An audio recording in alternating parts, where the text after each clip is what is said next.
And on the heels of this big economic forum, we are joined now by CGTN Global Economics Analyst Saruhan Hatipoglu. Thank you so much for joining us. He's the CEO of BERI, an agency that rates countries and predicts future conditions.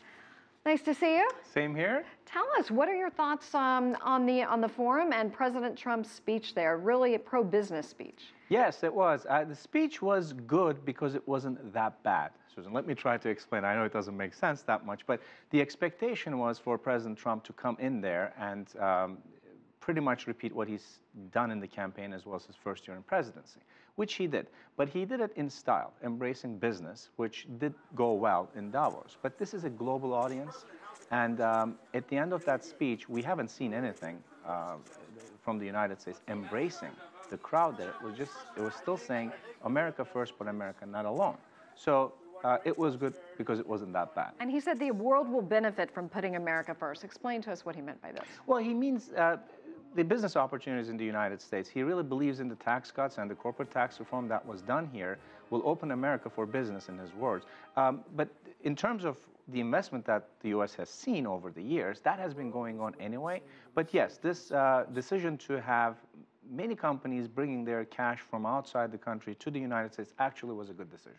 He took a swipe at China without naming China directly, saying the U.S. is not going to turn a blind eye to unfair economic practices anymore. He's talking about property theft, which he believes is a problem, and subsidizing pervasive state-led economic planning. Right, and not only that, there was also tariffs imposed on several goods a couple of days before. Solar panels, exactly, washing machines. Exactly. So that is, it's a sign of worse things to come this year in terms of protectionism, because China is not going to take these tariff measures or non-tariff measures, which are also probably coming from the United States. It will respond. How it will respond and what time period, in which time period it will respond, will determine how badly global economy is going to be affected. But at the end of the day, it will, and the U.S. economy will suffer from that too. The tech world was watching his speech specifically, and we're talking about Apple. Right, tech world. We're worried. We are afraid of things that we don't understand, Susan. So a lot of people in this country, with the job losses that we've seen, we're worried about tech. And, but if you look at job losses, and I just want to quickly mention that, it is not because of the trade agreements. It is not because of globalization. It is because of technology, how we integrate that technology into the job markets here, especially manufacturing industry. So I think the tech issues are going to dominate this year, and I think even the stocks of some tech companies are going to kind of weaken because of this backlash that we're seeing. Trump has had so many problems at home in the United States.